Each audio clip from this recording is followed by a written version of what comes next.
you could have a superpower, what would it be? Woof. So I think super speed is the OG power. I think the Flash is the greatest power of them all. But who doesn't choose flight? Like, how cool is flight? Come on.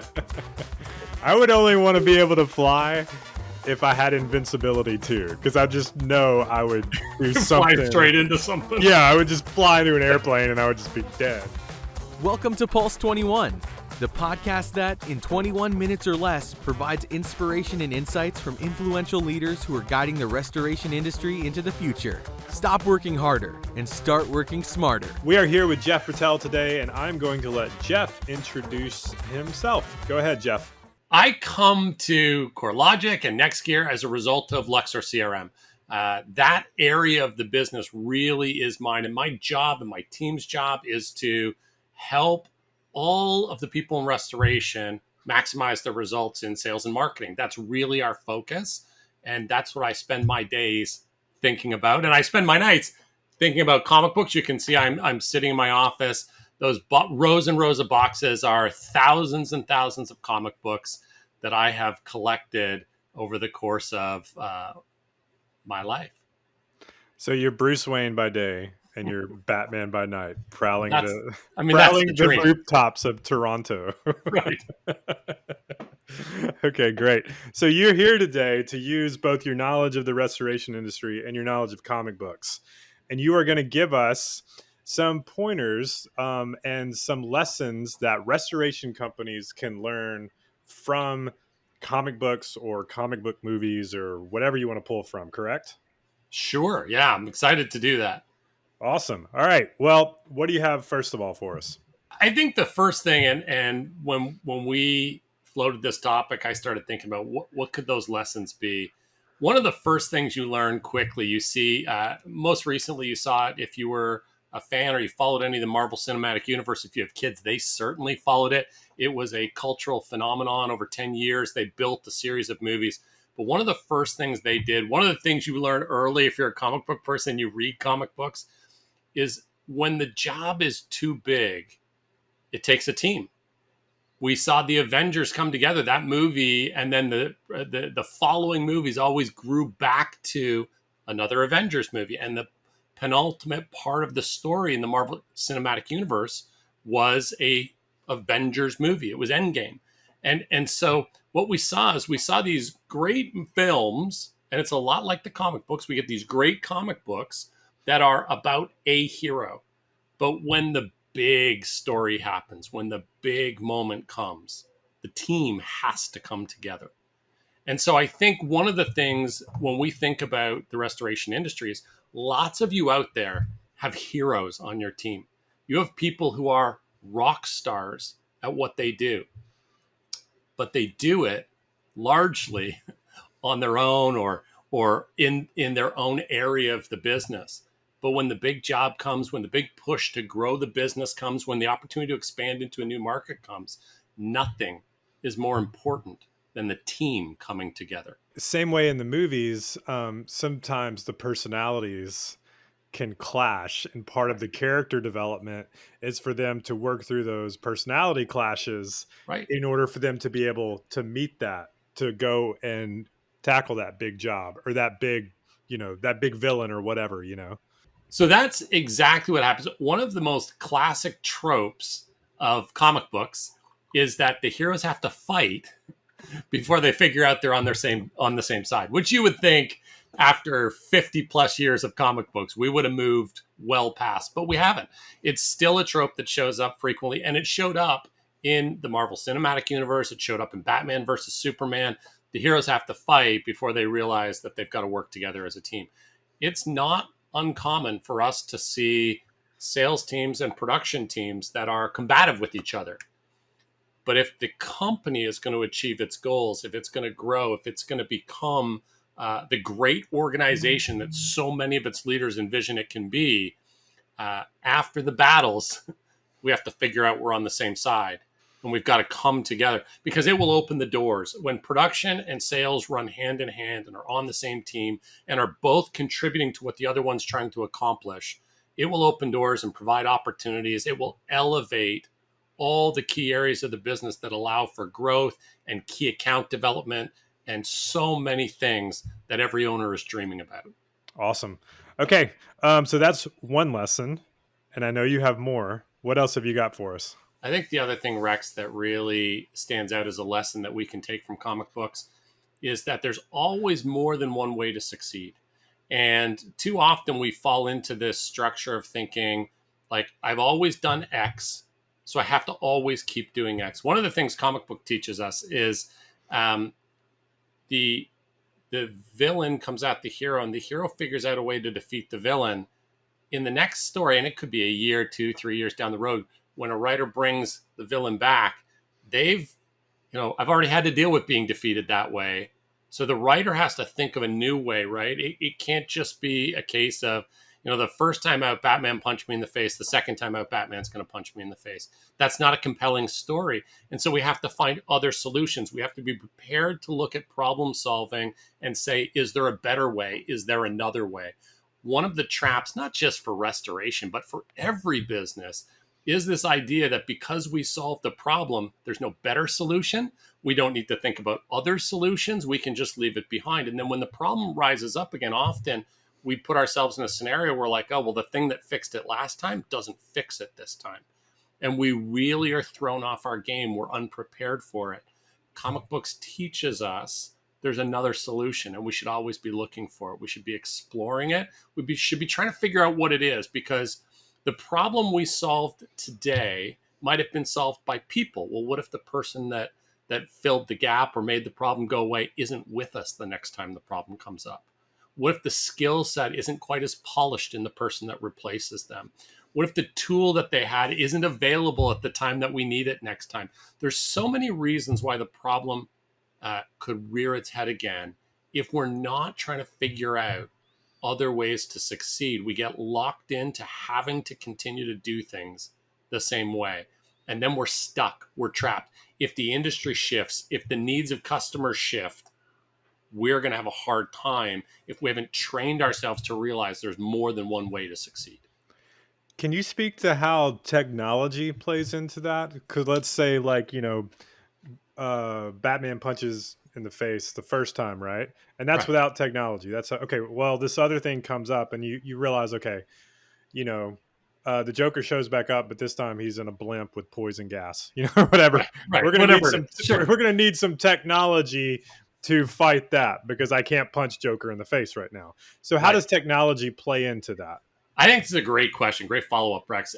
As we start to look at how we've problem solved historically and how we've looked at our path forward historically, we start to realize, over the last 10 years, we've seen technology emerge into that solution more and more often. Technology moves faster than probably anything we've pulled into the business prior to it. And so if you think pre-2010, the level of technology and the level of change in the business would have been really low. Whether you're talking about how we process something like contents, or how do we deal with claims, or what our communication vehicles are with customers, since 2010, that hasn't changed once. In most of those cases, it's changed 3, 4, 5 times. Technology is changing constantly. Our job is to parse it, figure out what pieces of the technology actually allow us to bring better solutions to the table, while not forgetting the other options we've looked at, because a shift tomorrow or a customer with a unique circumstance might actually put us in a situation where the other solution is actually a good solution at a time when we were committed to the one we chose. And it's not going to stop. Tomorrow, a year from now, 3 years from now, new technology will continue to emerge that presents us with new alternatives in terms of tools on the path to success. We have to continue to evaluate them well for our business, to figure out where we're going, and to see how they open opportunity up for us to solve problems and move the business forward in new ways. If we don't do that, we run the risk of being left behind. No matter how good we are at what we do, our competitors are always trying to get better. And if they're embracing technologies that open doors and we're not, even if we're great at what we do today, we are falling behind. I love it. And it's kind of like thinking about like the first suit in Iron Man is a lot different than the Right. Iron Man suit in Thanos, because when you're, Thanos is coming at you with a lot more than um, Jeff Jeff Bridges. It's also, as we look at that and we think about it, like Iron Man's such a great example of the technology piece and the constant evolution and finding new ways to go forward, finding different answers to the problem, knowing that there's more than one way to succeed. We see the same villain show up in multiple comic books. The heroes have different skill sets and different abilities. They solve the villain unique to themselves. How is that any different than what our contractors are all unique? Their businesses are all everybody puts their hand up and says, well, I'm not like that because this in my business, but they all face the same challenges and problems. The one commonality they can look to, though, is technology. When I sent you this topic or this idea, you sent me some ideas, and the interesting one, the one that stood out that I was like, how is he going to play that in, is the bad guy has a story too. So explain that to me. So I think there's a propensity amongst contractors in our industry, pardon me, to view certain other parties as the bad guy. Sometimes it's the adjuster.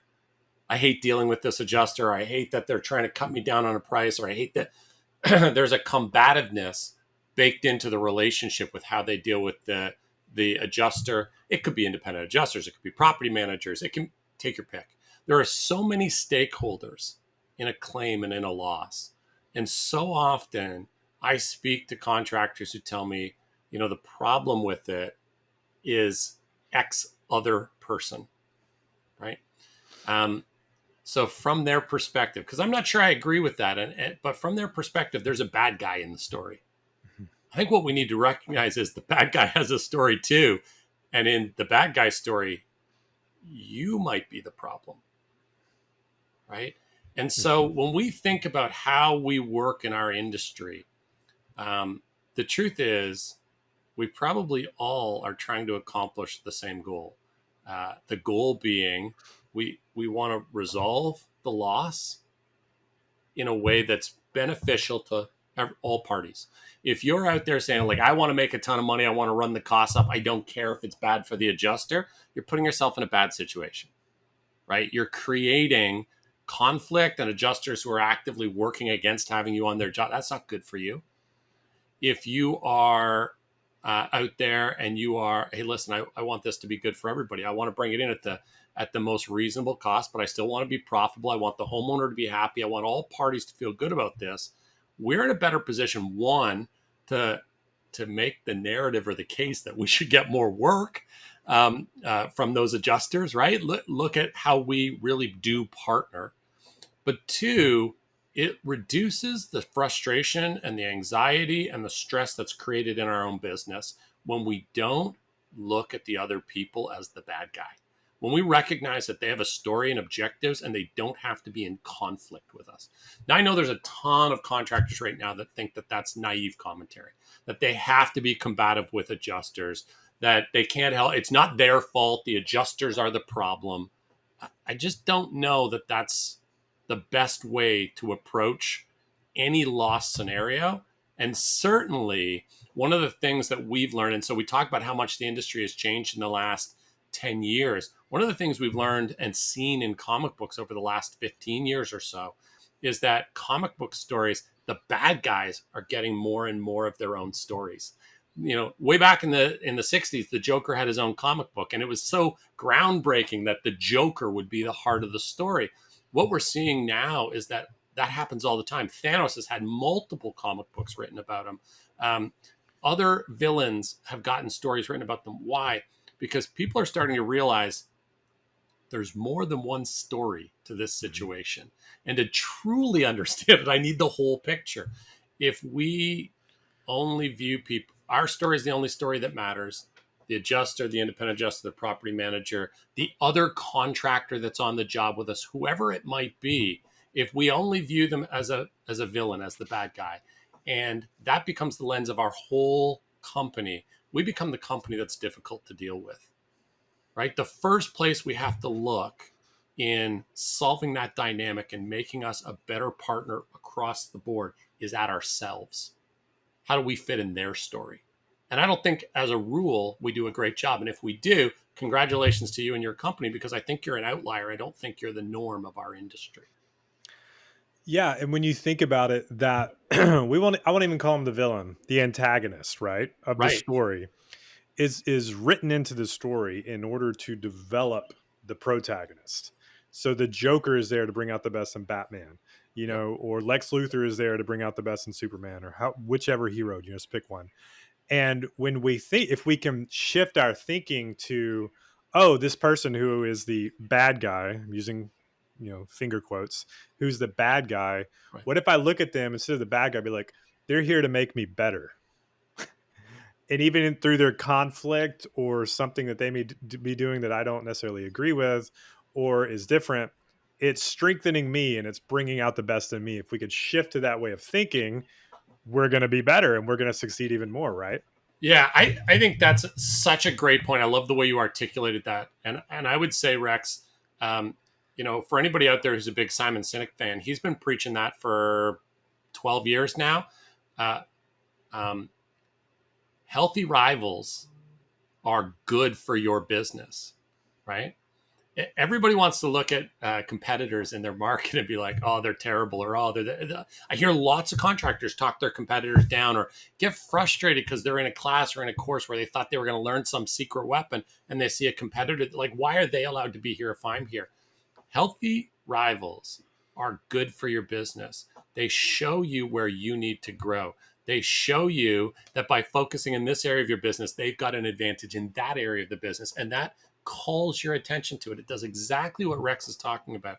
When we drop an antagonist, I'm going to say villain because I like comic books. Yeah. When we drop a villain into a too. story, their job is to Yeah. force the hero to bring their strengths to the foreground, to get better, to improve, to rise to the challenge. And I think healthy rivals do that for us. So great point. That really pairs well with the idea. Sometimes we treat people like rivals who aren't when we think about other people related to the loss who should be partners, and yet we see them through that combative lens. And so in both cases, it's really on us to rise to the level of the challenge and improve where we need to grow. Okay, so last point that we're going to talk about in terms of what we can learn from comic books. You said there is always another battle coming. What do you mean by that? Well, listen, in comic books, it's really simple. If there were no more battles, we would have been done with Batman in the 1940s. There's always another battle coming. So we can't win the big fight and kind of rest, right? Avengers Endgame taught us that Thanos was defeated. No more problems, right? Thanos is gone. There won't be any more Marvel movies then. Except that's not what we're going to get. What we're going to get is a whole host of new problems. Some of them are going to feel like maybe they're even bigger than what we dealt with Thanos. And that's the nature of comic books. It's also the nature of the restoration industry. We can close out a loss. We can have a great run. We can have a great year. But unless we're done, there's always another loss coming. There's always another year coming. We always have to be gearing back up for the next battle. There's a window in which we can celebrate our victory, whether it's this week, this month, this loss, this contract, this year. There's a window in which we can celebrate it, and that window is about 5 minutes long. And I think so many of our leadership know it, but I don't know if all of all the people in the company, all the contributors, all the people who are maybe not thinking like leaders understand that, yes, you want a pat on the back. Yes, you want a bonus, a commission, or whatever it might be. You want to celebrate, but we're back in the fight already. And it's a new fight, and it could be tougher. It's going to present new challenges. There will be new hardships. The market will move away from us. There's always another battle coming. We wrote a plan, and it was 3 months ago, but it's a 12-month plan. But guess what? Things have shifted. The battle has changed. A new villain has shown up. We need a new plan. And so we've got to get back to being prepared for the next battle all the time. Yeah, it's like, and I know these aren't your favorite movies, but it's like in The Dark Knight when Batman has caught Joker at the end, and you're like, oh, okay. I mean, at least in Batman's mind, the fight's over. You know, Right. the Joker is hanging there off a building. He's not going anywhere. The cops are coming. He's caught. And then he realizes, wait, the Joker flipped Harvey Dent. And Right. now he's got to go deal with an even really emotionally a bigger problem, you know? Right. Yeah. And I think we invest a lot in solving a problem, and it's good. We've got to solve the problems. We've got to find the solutions. We've got to figure them out. And then we get a moment where we're like, hey, we took care of that. And then you realize there's 4 others that have popped up. And whether that's a loss or whether you're dealing with challenges inside the business, whether you're trying to figure out how to navigate a new problem that the industry has kind of put in place that seems to be a barrier for you, there is always going to be another battle. And I think acknowledging it empowers us. Thanks for tuning in to Pulse 21. See you next episode.